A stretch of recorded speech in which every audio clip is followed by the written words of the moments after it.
Assalamualaikum warahmatullahi wabarakatuh. Bertemu kembali dengan saya Adon Ardiansa di channel YouTube Adon Ardiansa Official.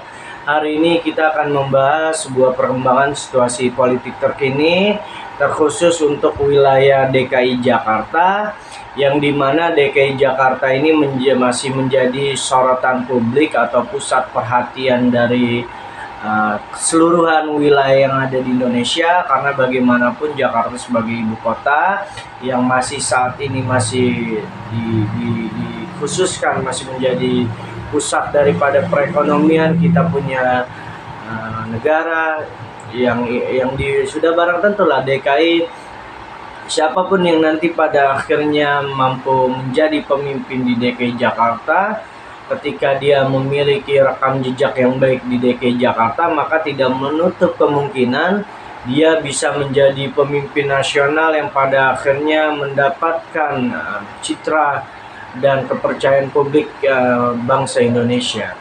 Nah, apa sih yang sebenarnya hari ini terjadi, atau perkembangan situasi politik apa sih yang terjadi di DKI Jakarta?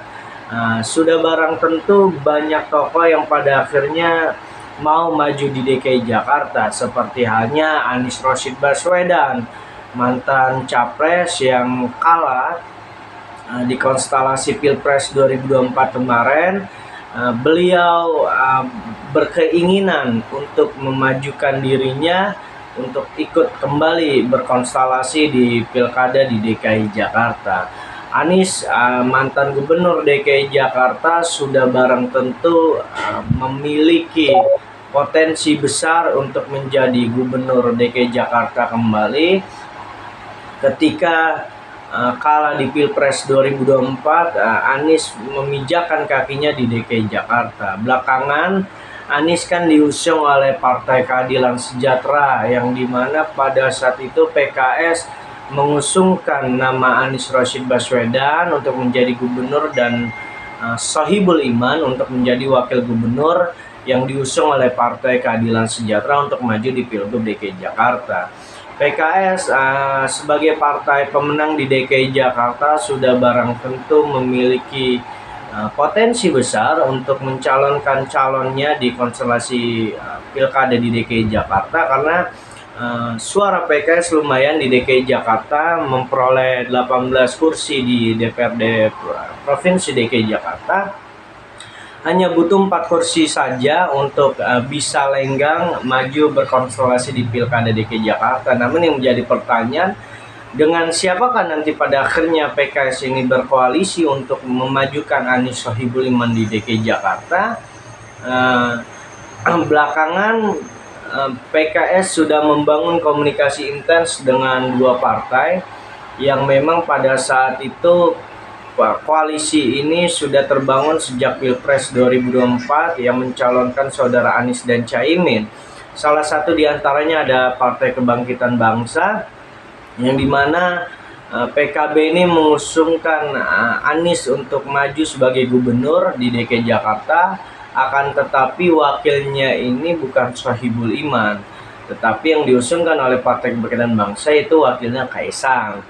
Nah, cuman belakangan ini kan PKB seperti acu tak acu mau tak mau untuk mengusungkan Anies di DKI Jakarta, dikarenakan memang bahasanya PKS ini sudah mendahului STAR yang seharusnya dibicarakan terlebih dahulu dalam koalisi partai politik untuk memajukan Anies DKI Jakarta.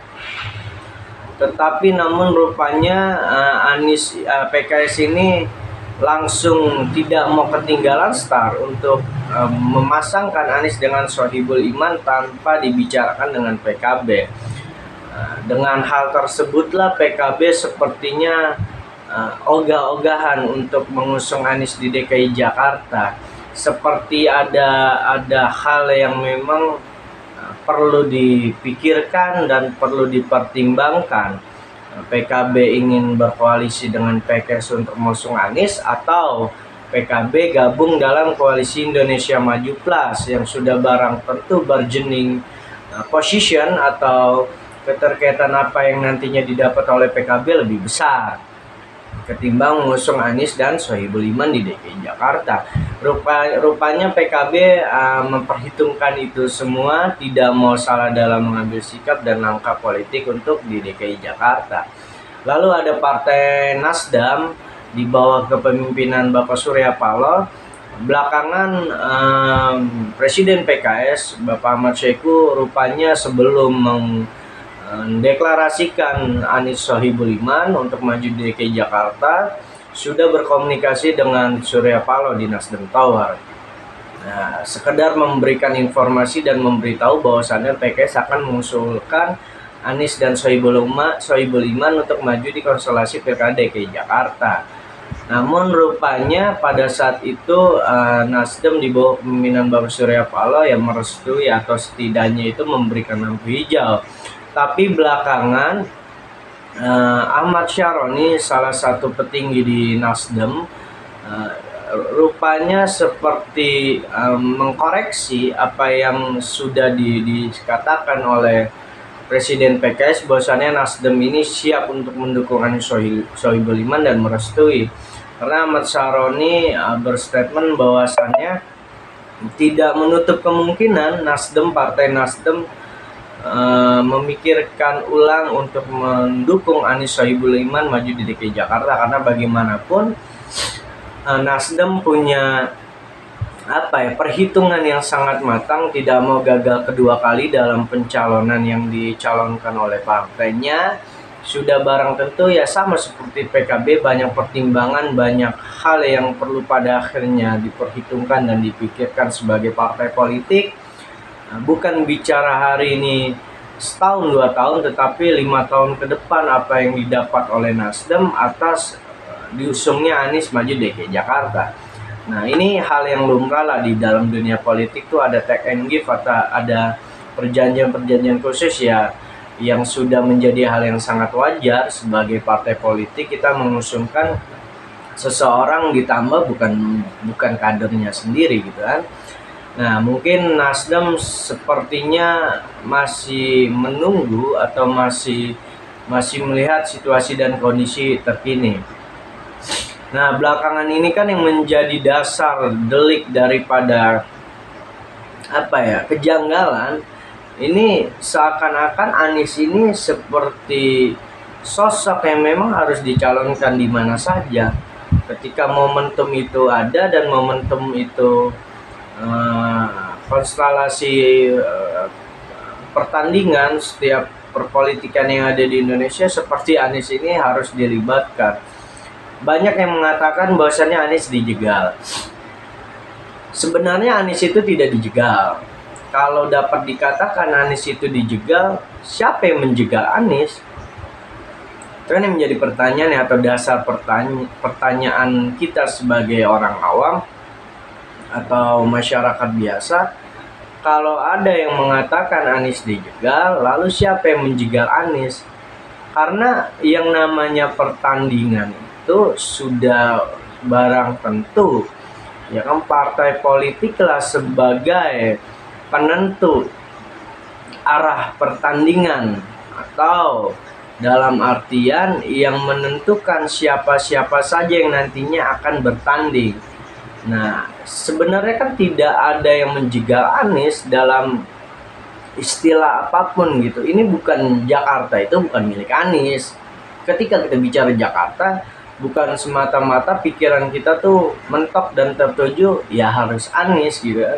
Banyak tokoh-tokoh besar, tokoh-tokoh yang memiliki kemampuan yang sangat luar biasa yang sebenarnya bisa untuk memimpin Jakarta.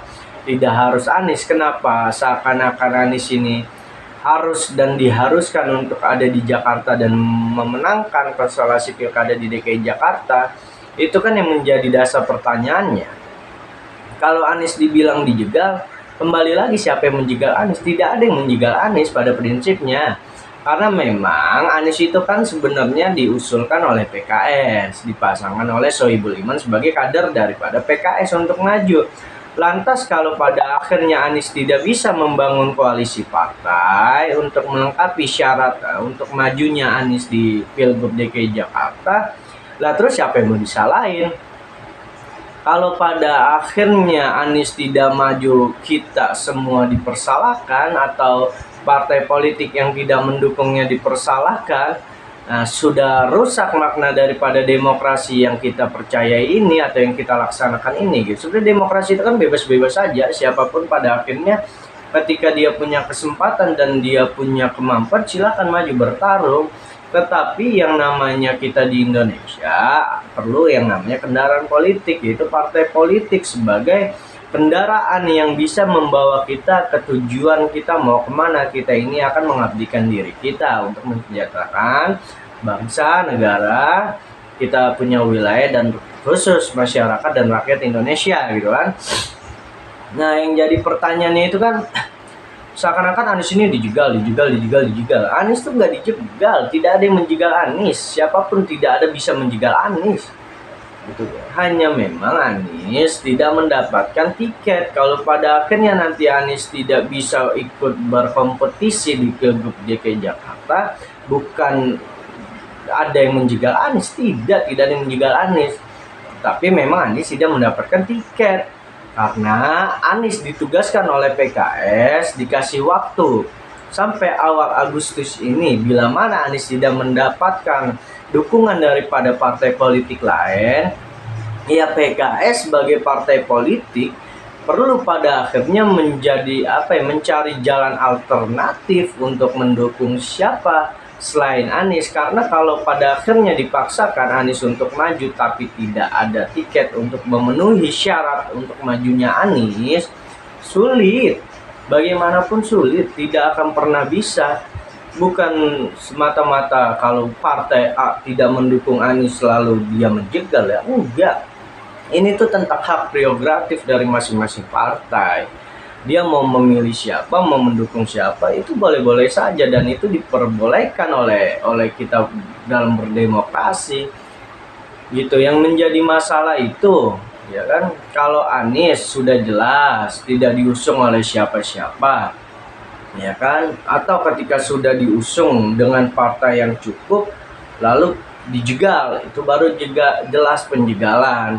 Yang menjadi hari ini kan perkembangannya memang Anies tidak ada partai yang mau mendukung Anies untuk mencukupi tiket dia bisa berkonstelasi di Pilgub DKI Jakarta selain PKS. Karena deal-dealannya harus jelas. Kalau Anies merekrut Nasdem atau PKB untuk ayo bergabung, ya harus jelas keuntungan yang didapat dari partai-partai yang mengusung Anies itu apa gitu DKI Jakarta. Ya namanya politik bullshit lah kalau kita pada akhirnya tidak bicara kepentingan. Semua itu keterkaitan dengan kepentingan. Itu yang menjadi dasarnya itu kepentingan. Karena ya kepentingan itu di atas segalanya lah dalam dunia politik ya. Gitu. Karena kita sadar lah, harus sadar gitu. Anies tuh harus sadar nih. Mas Anies harus sadar. Mas Anies ini bukan kader partai. Mas Anies ini bukan pengurus partai. Mas Anies ini bukan petinggi partai. Mas Anies ini bukan ketua umum partai. Itu jadi wajar kalau pada akhirnya ya partai-partai ini mempertimbangkan arah dukungannya untuk memajukan Anies di Pilgub DKI Jakarta gitu. Bukan mau menjegal, bukan. Tidak ada yang menjegal Mas Anies. Mas Anies monggo silakan aja maju kalau bisa maju. Gitu kan. Kalau memang memenuhi syarat tiket untuk maju dalam berkompetisi di Pilgub, silakan maju, tidak ada yang menjegal kok. Jangan seakan-akan kalau Mas Anies tidak maju di Pilgub DKI Jakarta pemerintah menjegal Mas Anies atau partai-partai lain menjegal Mas Anies. Nggak bisa dikatakan seperti itu. Karena kita ini negara demokrasi yang dimana semua keputusan itu ada di tangan rakyat untuk memilih.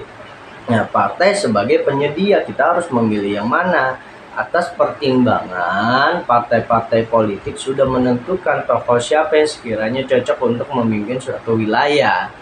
Kan begitu. Yang diisukan ini kan seakan-akan koalisi Indonesia Maju Plus ini kan berkoalisi, berkonfrontasi untuk menjegal Anies.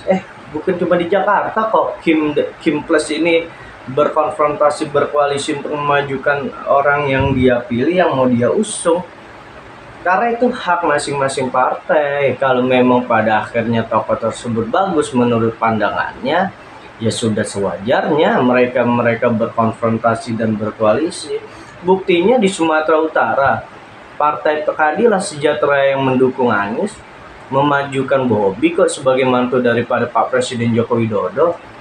Di situ bergabung kok Koalisi Indonesia Maju selain PDI Perjuangan, gitu kan. Bahkan Edi Rahmayadi tidak bisa maju, kemungkinan biasa aja, karena memang dalam politik itu ya hal kayak begini menjadi hal yang sangat lumrah dan biasa. Bukan seakan-akan karena berkoalisinya partai besar, Kim ada di situ, Kim Plus berkonfrontasi untuk melawan siapapun yang diajukan oleh lawannya, terus seakan-akan menjaga. Tidak bisa juga kayak begitu. Kita harus fair dalam menilai, gitu kan. Kalau memang Anies memenuhi syarat ketentuan untuk maju di Pilgub, ya mau silakan aja Mas Anies maju.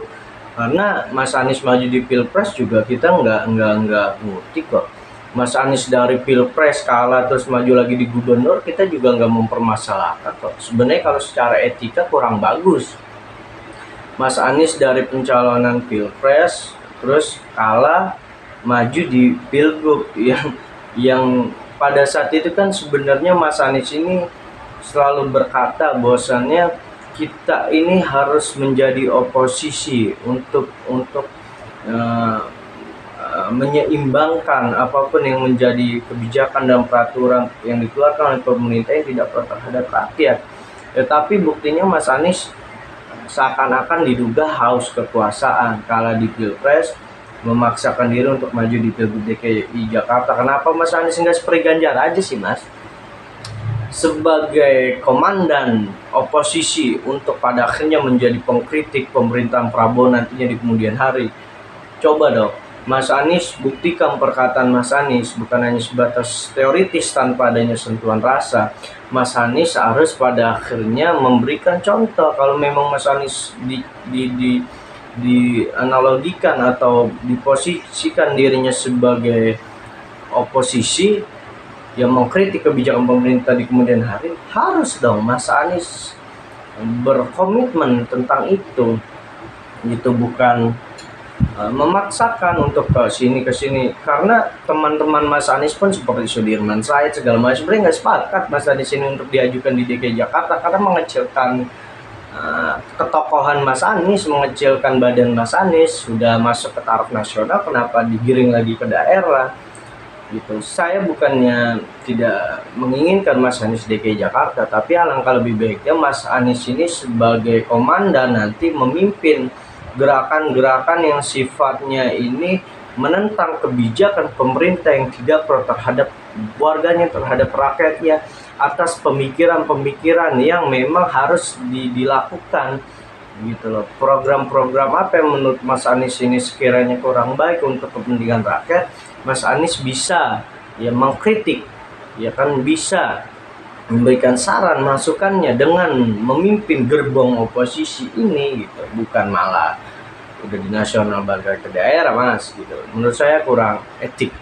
Tapi ya monggo silakan aja karena itu hak masing-masing orang kan. Nah, lalu yang kedua ada Ridwan Kamil. Sepertinya Ridwan Kamil ini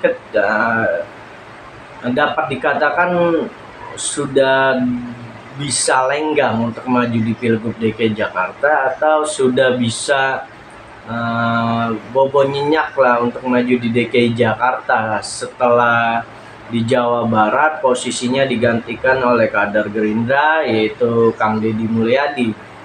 Nah, Ridwan Kamil sepertinya sudah bisa tidur nyenyak, tinggal menunggu waktu, tinggal menunggu hari mengikuti alur konstelasi pencalonan Pilgub di DKI Jakarta karena partai-partai yang ada di Koalisi Indonesia Maju ini sedang berusaha menggalang dukungan dari partai politik lain di luar dari Koalisi Indonesia Maju untuk menyatukan suaranya mendukung Ridwan Kamil maju di Pilgub DKI Jakarta. Tinggal Partai Demokrasi Indonesia Perjuangan, ya kan, di bawah kepemimpinan Ibu Megawati mau memajukan siapa dan berkoalisi dengan siapakah di Pilgub DKI Jakarta. Karena bagaimanapun PDI Perjuangan memiliki banyak tokoh, memiliki banyak sosok yang bisa memimpin Jakarta ini agar lebih maju sejahtera ke depannya. Di situ ada Andika Perkasa, di situ ada Ahok, banyak tokoh PDI Perjuangan. Tinggal bagaimana partai-partai yang tidak memiliki rekan koalisi bisa membangun komunikasi untuk negosiasi agar bisa berkonstelasi di Pilgub DKI Jakarta. Seperti halnya PDI dan PKS. Coba saja komunikasi itu dibangun sekalipun berbeda ideologi, karena PDI sebagai partai nasionalis dan PKS sepertinya partai agamis, tapi tidak menutup kemungkinan untuk menuju masyarakat yang harmonis, ya kan kita harus sinergis begitu. Nah, itu di DKI Jakarta sudah clear, kita berikan semangat untuk para calon yang nantinya akan maju di DKI Jakarta, siapapun nanti pada akhirnya yang dicalonkan oleh partai politik, tolong berikan calon-calon yang nanti pada akhirnya disajikan kepada rakyat Jakarta, calon-calon yang terbaik, calon-calon yang mempunyai integritas, calon-calon yang bukan hanya mengedepankan elektabilitas, tapi mempunyai moralitas dan kerja nyata untuk membangun DKI Jakarta agar masyarakatnya sejahtera, adil, makmur, sentosa. Untuk kemajuan DKI Jakarta, kita perlu gotong royong membangun DKI Jakarta ini agar menjadi kota yang bukan hanya sebagai pusat perekonomian, pusat bisnis, pusat pemerintahan, tapi sebagai pusat peradaban masyarakat yang adil, makmur, dan sejahtera. Pada akhirnya Jakarta ini menjadi poros peradaban kita di Indonesia, karena Jakarta sebagai ibu kota, sebagai daerah khusus ekonomi di nasional, yang nantinya akan memberikan menciptakan pemimpin-pemimpin nasional yang baru yang berangkat dari Jakarta. Karena bagaimanapun nanti ya, di November, entah satu calonkah atau dua calonkah, yang terpenting bukan tentang melawan kota kosongnya, yang terpenting siapapun nanti yang maju otaknya tidak kosong. Bukan pada akhirnya kita mengkritisi calon yang nanti akan melawan kota kosong. Yang terpenting ya kan calon yang diajukan oleh partai politik tidak mempunyai otak yang kosong, dalam artian maju tidak punya gagasan, maju tidak punya integritas, maju tidak punya program. Tetapi yang harus diajukan oleh partai politik untuk memimpin DKI Jakarta, karena DKI Jakarta sebagai pusat sentral kita dalam bernegara, harus pemimpin yang memiliki moralitas, integritas untuk memajukan Jakarta yang sinergisitas. Salam pilkada, salam pemilu, wujudkan pilkada yang damai, tidak boleh ada perseteruan, tidak boleh ada konflik, tidak boleh ada kerancuan. Kita harus menghadapi pilkada ini dengan riang dan gembira. Wassalamualaikum warahmatullahi wabarakatuh.